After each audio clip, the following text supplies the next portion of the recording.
Muy bien, muy bien. Buenas tardes, hermanos. Bienvenidos a la casa del Señor en este día. Bienvenidos a todos los que nos visitan por primera vez. ¿Estamos contentos? ¿Amén? Muy bien. Vamos a inclinar nuestros rostros. Vamos a pedirle al Señor que Él dirija nuestros pensamientos y que podamos ser sensibles a lo que Él quiere decirnos, ¿verdad? Padre Santo, te imploramos, Señor, de que en esta hora seas tú dirigiendo mis pensamientos y los pensamientos de cada uno de los hermanos en esta hora, para que tú hables a nuestro corazón en una manera especial. Señor, permite de que yo pueda comunicar tu palabra como conviene. Y te pido, Señor, de que tú reprenda todo pensamiento ajeno a lo que sea el estudio de tu palabra. En el nombre de Cristo. Amén. Nosotros tuvimos una experiencia cuando estábamos como misioneros en la República Dominicana que nunca vamos a olvidar. Resulta que no teníamos mucho tiempo en el país y una iglesia bautista un día se acercó y me dijo: pastor, yo quiero que usted venga a nuestra iglesia, porque antes nuestra iglesia estaba llena de personas, pero en los últimos años ha ido decayendo, y pastor, y si tenemos 25 personas es mucho, y estamos pensando inclusive hasta cerrar la iglesia, porque no hay personas. Yo le dije, bueno, primero no me digan pastor porque estoy aquí como misionero. Entonces me dijeron, bueno, está bien, pastor. Necesitamos que nos ayude. Le digo, bueno, vamos a hacer el esfuerzo. Y una de las cosas que hicimos, yo recuerdo todavía, esto es en un lugar de Santo Domingo, de República Dominicana, llamado Caimito Afuera. Así se llama, Iglesia Bautista Caimito Afuera. Y si usted va allá, puede hablar con los hermanos acerca de esto que le voy a contar.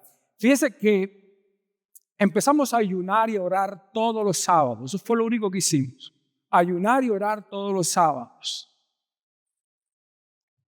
Cuando empezamos a ayunar y orar, una de las cosas que sucedió en la iglesia es que llegaba de lo que estaban participando allí, de lo que asistían, yo no lo sabía, pero había una señora que era la bruja más grande de todo aquel lugar. Una mujer poseída por Satanás en una manera grande.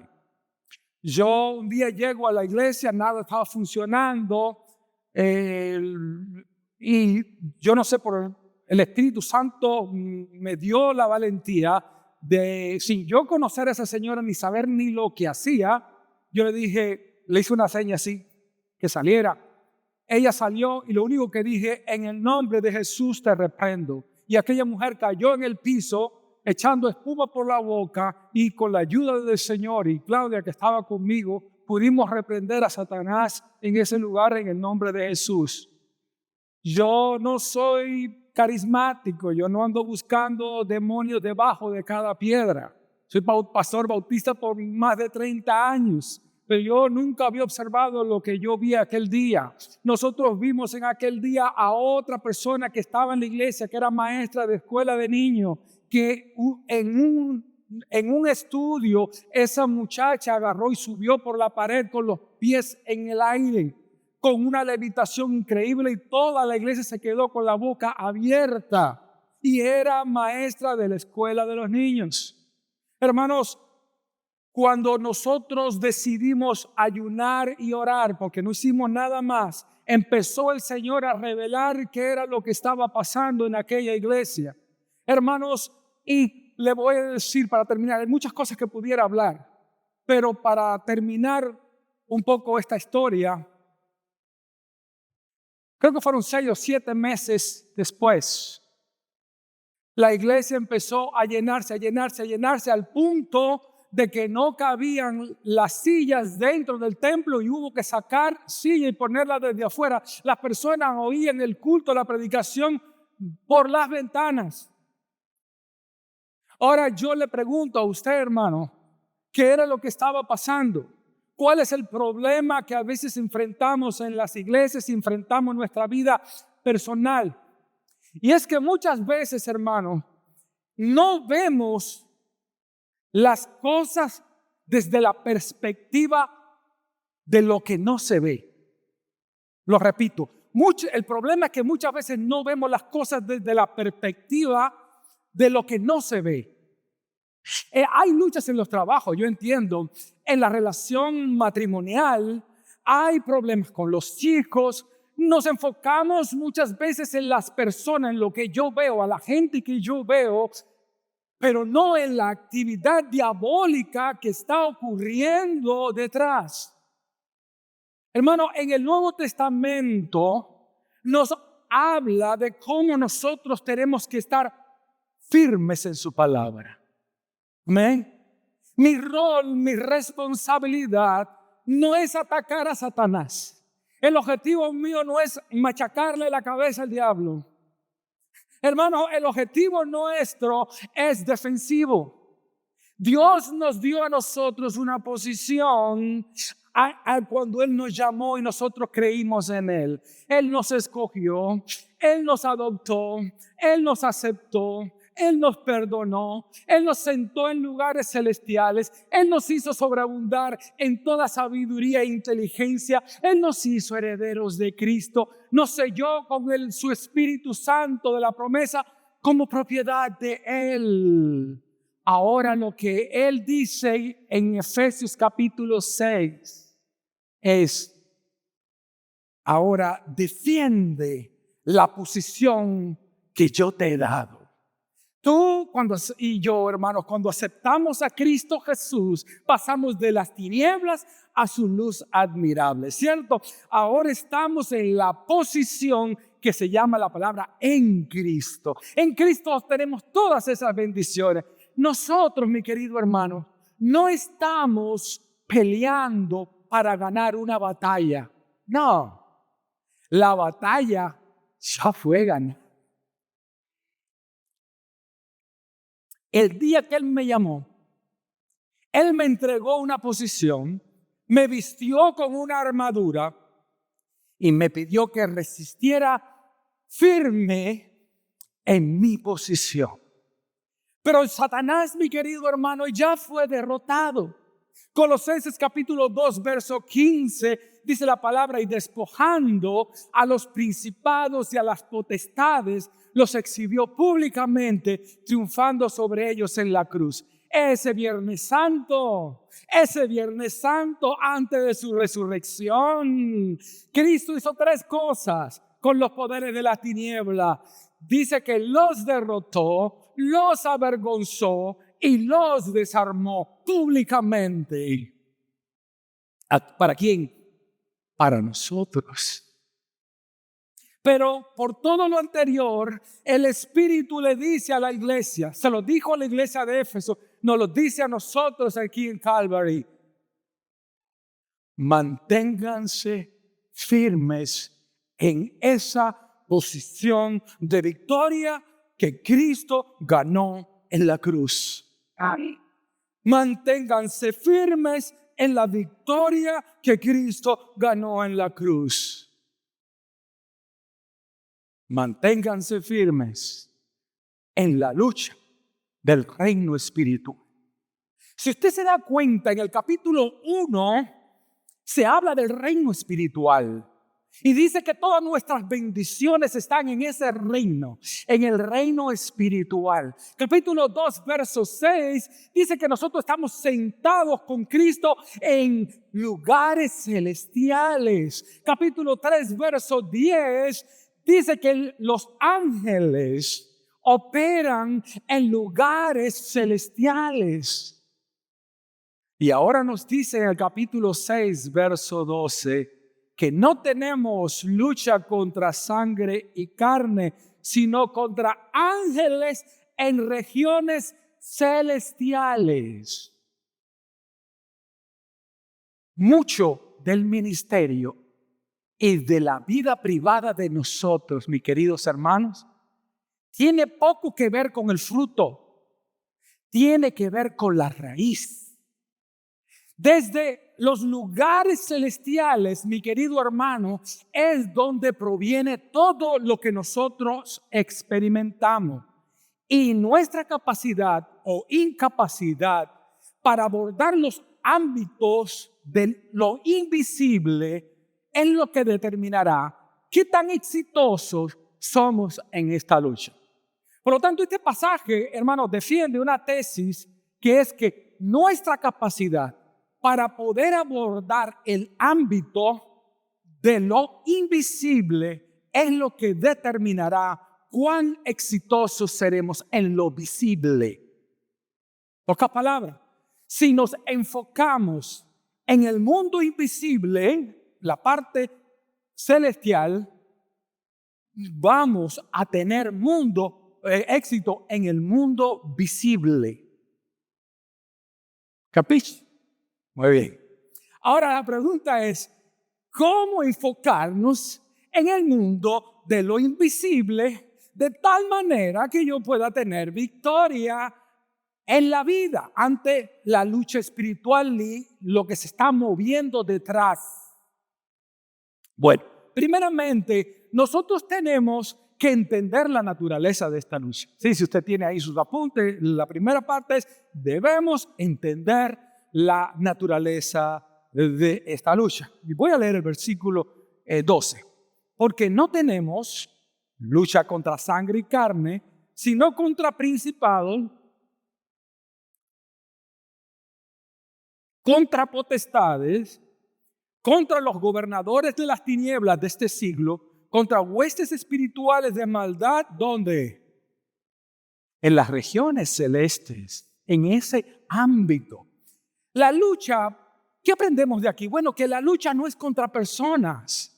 Usted dice, no es que mi suegra se mete en todo y que me hace la vida imposible. Es que el jefe es un pesado, un jerk, como dicen en inglés, o el otro. ¿Sabes qué? Puede ser que eso tenga algo de certeza, pero lo que no nos estamos dando cuenta es quién está detrás de esas personas. ¿Recuerdan Jesús con Pedro? Apártate de mí, Satanás, nos dijo, apártate de mí, Pedro. Y hermano, una cosa que nosotros aprendemos aquí es que esa lucha que nosotros tenemos, nosotros estamos luchando contra un ejército bien organizado. Oh, sí. Aquí habla de principados, y los principados son personas espirituales que actúan en una capacidad de comandantes, ya sea bueno o sea malo. Potestades son personas espirituales encargadas de un área, de un dominio geográfico que ejerce un control más que todo administrativo. Y los gobernadores son personas espirituales, seres espirituales que tienen el control de las actividades de los seres humanos. Y las huestes son los demonios de menor categoría, ¿verdad? Otra cosa que aprendemos es que este ejército usa artimañas. ¿En qué cosas son artimañas? Son trampas. Por eso que dice el verso 11, vístanse de toda la armadura de Dios para que puedan estar firmes contra las acechanzas del diablo. ¿Son qué? Trampas.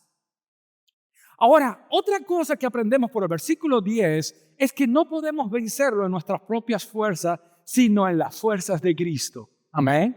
Vean lo que dice el verso 10. Por lo demás, hermanos míos, fortalezcanse en el Señor y en el poder de ¿quién? En el poder de su fuerza. No es en nuestras fuerzas, es en las fuerzas del Señor que derrotó a los principados y a las potestades en la cruz. Es el que tiene poder para darte fuerza para vencer en esta lucha. Amén. Gloria a Dios.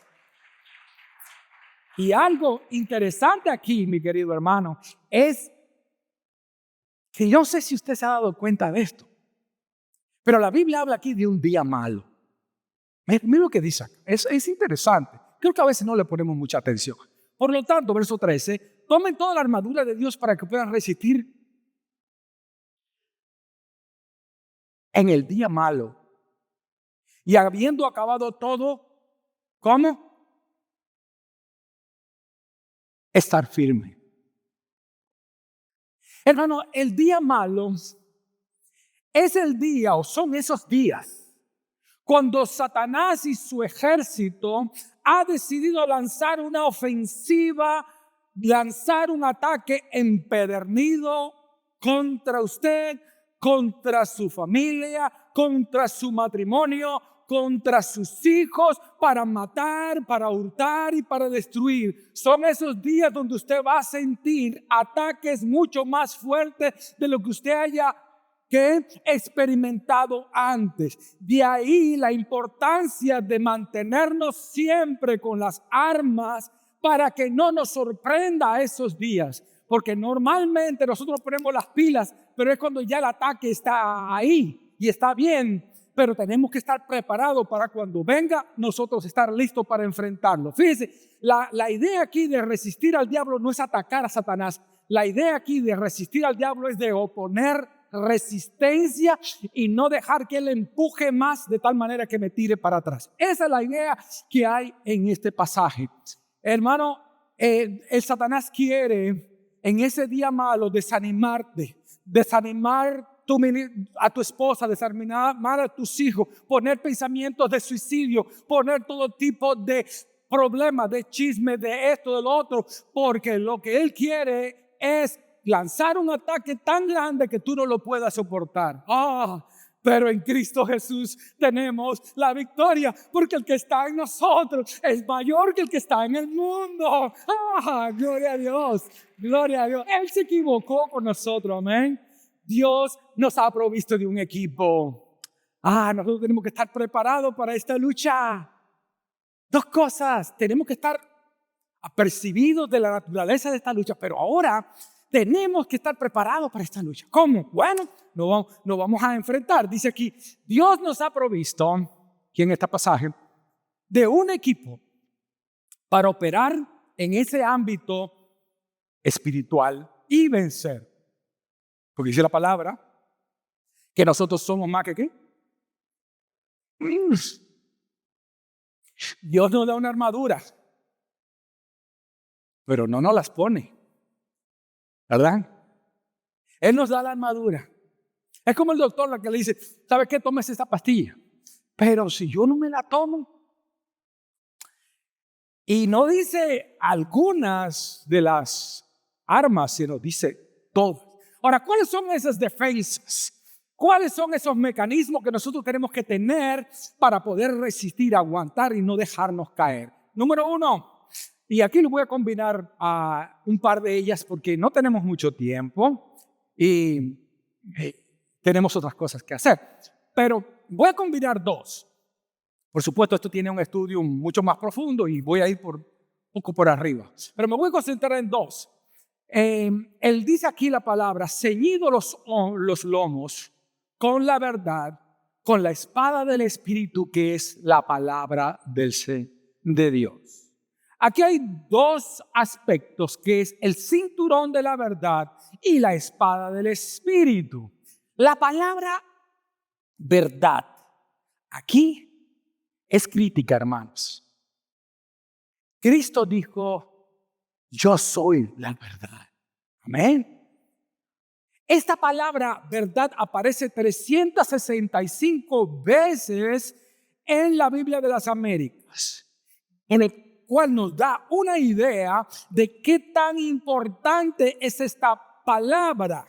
Lo primero que yo necesito entender es que yo no voy a poder tener victoria en espirituales si no ando en la verdad. Lo voy a repetir. Yo no puedo pretender tener victoria, lucha espiritual contra los seres malignos en lugares celestiales si yo no ando en la verdad. Andando en pecado y por lo tanto viviendo en la mentira, ¿no? La razón por la que muchas veces los estilos de vida pecaminosos continúan por años en nuestras vidas es porque siempre y cuando yo pueda arreglarme para que mi pecado no se descubra, que no sea expuesto, que no pase yo una vergüenza. No me importa seguir cometiéndolo.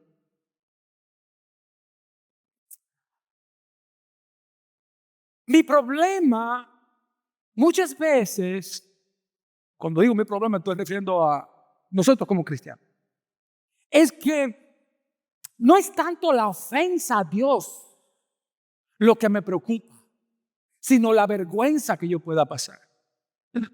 Hermanos, nos preocupa más la vergüenza con los hombres que la vergüenza ante Dios. Pero resulta, mi querido hermano, que cuando Dios me ve, Él no está interesado en que yo pase o no pase vergüenza. Ese no es su problema. Él está interesado en que yo viva una verdad. No solamente delante de los hombres, cuando la gente me ve, sino en el interior, en el corazón. Él quiere que mi corazón sea congruente con su verdad. Ahí en lo interior, donde Dios quiere que yo viva la verdad y que yo viva de verdad en la verdad. Él va a pesar en su balanza mi corazón. Él va a saber si halló o no halló en mí verdad. Por eso es que el salmista, Salmo 86:11, dice: enséñame, oh Jehová, tu camino, caminaré yo en verdad. Afirma mi corazón para que tema tu nombre. David dijo: examíname, oh Dios, Salmo 51, y ve en mí si hay obra de iniquidad. Porque tú amas la verdad en lo íntimo y en mi corazón me has hecho ver sabiduría. Dame, hijo mío, tu corazón. Lo que Dios quiere de nosotros no es nuestros ritos. Lo que Dios quiere es un corazón contrito y humillado y sincero delante de su presencia. Pero yo necesito andar en integridad de corazón. Mis queridos hermanos, hermanitos lindos y amados, cuando hay un corazón dividido, es porque hay alianzas con el reino de las tinieblas y el reino de la luz a un mismo tiempo. Y es lo que habla Santiago cuando dice que el hombre de doble ánimo es inestable en todos sus caminos. Pero ¿por qué se hace tanto énfasis en estas dos armas espirituales, en el cinturón de la verdad y en la espada del Espíritu? ¿Por qué tanto énfasis? El problema, mi querido hermano, es que cuando yo no estoy en la verdad, yo me he identificado, pero no con Dios. Yo me he identificado con el padre de la mentira. O yo vivo en la verdad, o yo vivo en la mentira. O yo sirvo al Dios de la verdad, o sirvo al Dios de la mentira. No hay lugar intermedio. Y lo que Dios quiere es que yo analice mi corazón y vea cómo yo estoy delante de Él. Por eso es que Él dijo en Juan capítulo 8, ustedes son de su padre el diablo y los deseos de su padre quieren hacer. Él ha sido homicida desde el principio y no ha permanecido en la verdad porque no hay verdad en Él. Cuando habla mentira, de Él mismo habla porque es mentiroso y padre de mentira. ¿Por qué es tan importante estas dos partes de las armaduras? ¿Por qué es tan importante? Por la sencilla razón de que una vez que yo empiezo a estar coqueteando con la mentira y rijo mi vida autoengañándome a mí mismo, yo estoy dando puerta abierta para que Satanás, que es el padre de la mentira, entonces empiece a atacarte y atacarme a mí. Entonces, una de las grandes defensas es, ok, vamos a asegurarnos de que estamos viviendo en santidad. Por eso es que usted ve a Job, que dice que Job era un hombre recto, temeroso de Dios y apartado del mal. Otra cosa que es muy importante aquí es la coraza de justicia. Y dice, vestidos con la coraza de justicia. Ahora usted se preguntará, bueno, ¿y qué tiene que ver la coraza con los primeros dos partes del armamento? Bueno, mucho. ¿Y de qué coraza y de qué justicia habla de qué se está hablando en este pasaje? Mi querido hermano, la justicia es la rectitud moral.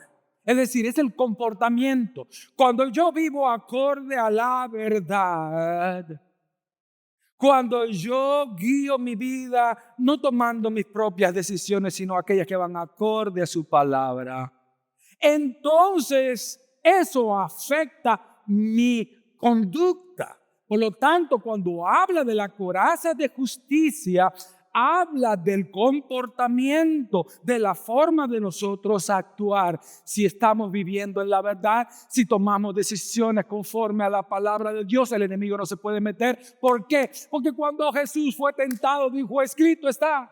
Y le sacó la espada. ¿Por qué? No que me sepa versículos de memoria. Tiene que ver con que yo adquiera valores bíblicos para cuando yo oiga la voz del enemigo, yo pueda responder. Escrito está, al Señor tu Dios amarás y solamente a Él servirás. Si postrado me adorares, te daré todo esto. No, solamente al Señor tu Dios. Solamente a Él servirás. ¿Se dan cuenta? Uno es capaz de detectar cuando vienen pensamientos que no van acorde a la voluntad de Dios. ¿Ok? Entonces, algo muy importante acá y dice, y calzados los pies con el apresto del evangelio. Ahora, los pies de un soldado, yo no me voy a ir tanto acá porque no tenemos mucho tiempo, pero cuando está hablando aquí de los pies, y yo sé que este pasaje muchas veces se ha usado predicar el evangelio, y no digo, hermano, que esté totalmente mal, pero cada palabra tiene que interpretarse a la luz de su contexto. En el contexto que se está hablando aquí, es en el contexto de una lucha espiritual. Aquí no se está hablando de compartir el evangelio, aunque compartir el evangelio es gloria a Dios. Estamos llamados a hacer eso. Pero permítanme dar una interpretación diferente. Los pies para un soldado era el estado de firmeza. De hecho, tenían unos clavos abajo parecidos, no iguales, a lo que usan los futbolistas para poder pegar, estar firme para cuando venga un balón, para no resbalarse. Entonces, la idea aquí es de preparar los pies para estar seguro, para estar firme, para estar inamovible. Ahora, la palabra evangelio quiere decir un evento muy importante que es digno de celebración. Es una buena nueva, pero tiene la idea de algo que es tan importante que necesita que hagamos una fiesta, que hagamos un party, que compremos una fajita, que traiga guacamole, que traiga todo lo demás, que es algo digno de celebrarse.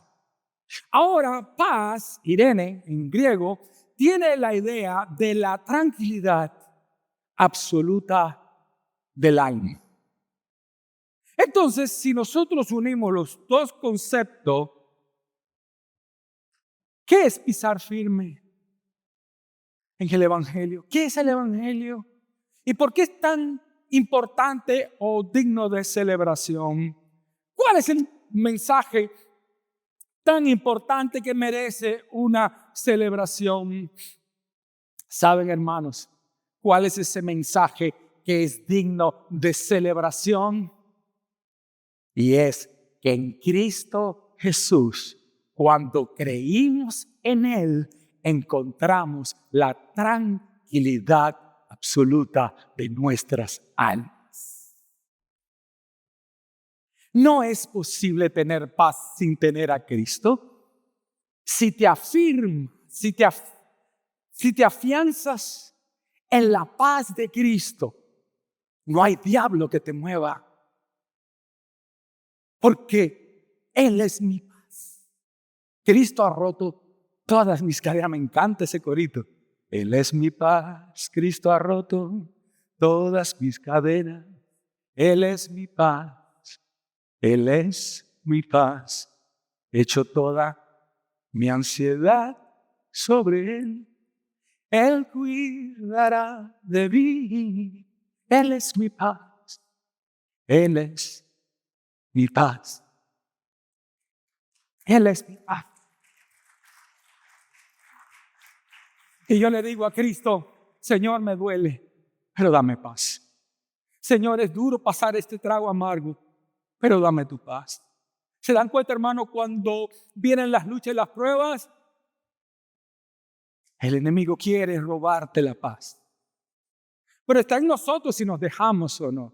Tenemos que pedirle, Señor, dame de tu paz. Dame de tu paz. Mi paz os dejo, mi paz os doy. Y yo no se la doy como el mundo se la da. Paz, tranquilidad. Escudo de la fe. Sobre todo tomen el escudo de la fe, con el que pueden apagar todos los dardos de fuego del maligno. Cada vez que veas que la situación es tan difícil, cuando los médicos digan, no hay remedio. Lo dicen porque no están contando con el poder del Señor. Aquí está Claudia, su hermano. Ella fue para Michigan. ¿Sabe por qué? Porque ya dijeron, no hay arreglo, no hay esperanza. Adivinen qué es lo que pasó. Ayer salió de ICU. Ayer salió, le quitaron el tubo que tenía y ahí está hablando como un perico. Ay.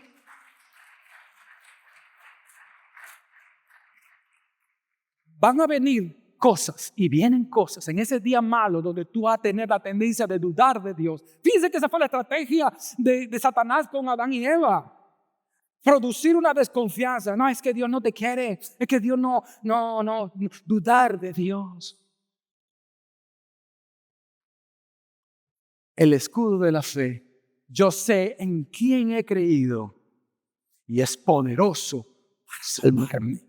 Y no importa mi situación, nada ni nadie me podrá separar del amor de Cristo. Ni principado, ni potestad, ni lo presente, ni lo porvenir. Yo en Cristo estoy siempre seguro y firme en las promesas que Él me ha dado.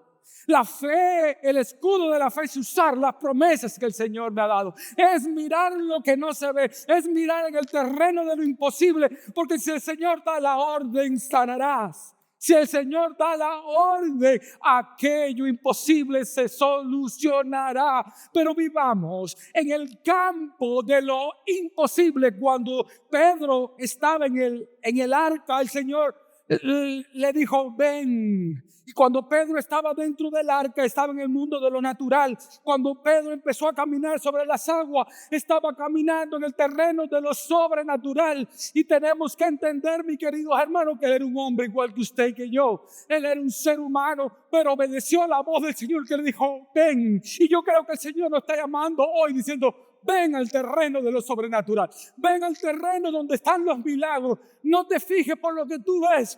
Fíjate en lo que yo te estoy diciendo en tu palabra y mira mi poder, porque mi poder no está sujeto a los médicos, mi poder no está sujeto a tu income, a tu entrada económica, porque yo soy poderoso para suplir todas tus necesidades conforme a las riquezas en Cristo Jesús. Hermanos, no miremos lo visible, miremos lo invisible, creyendo que el que prometió lo hará. Y finalmente tomen el casco de la salvación. Un soldado romano usaba eso ¿Para qué? Para proteger su mente.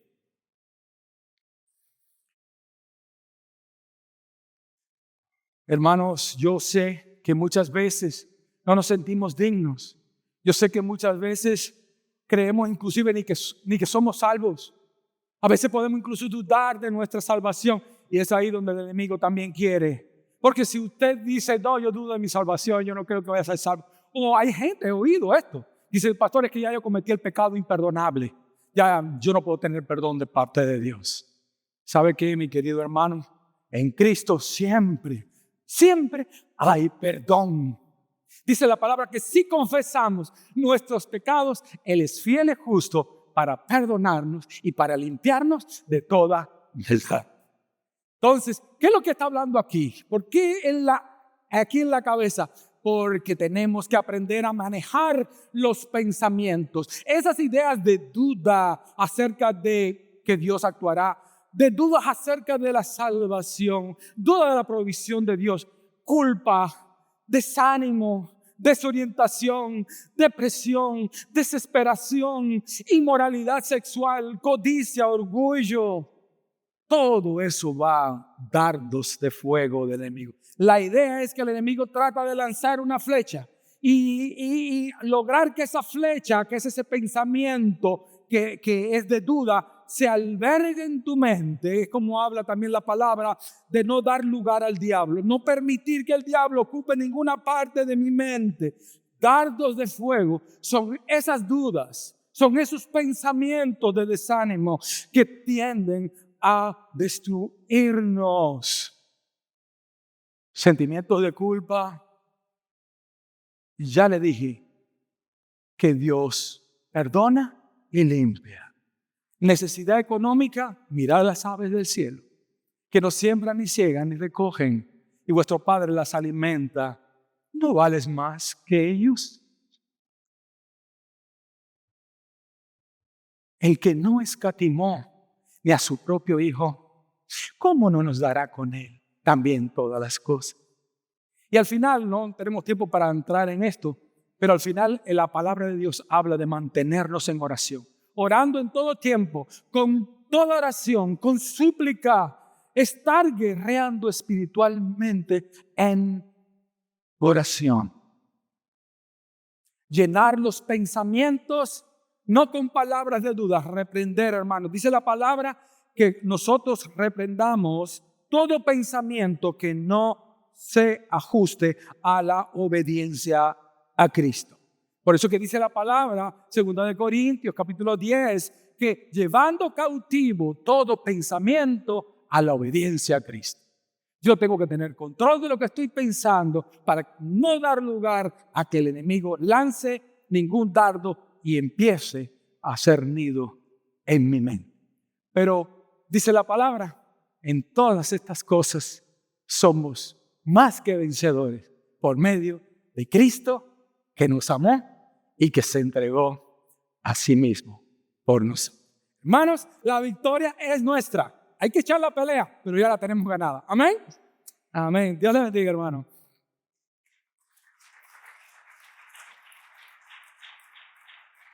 Gloria a Dios.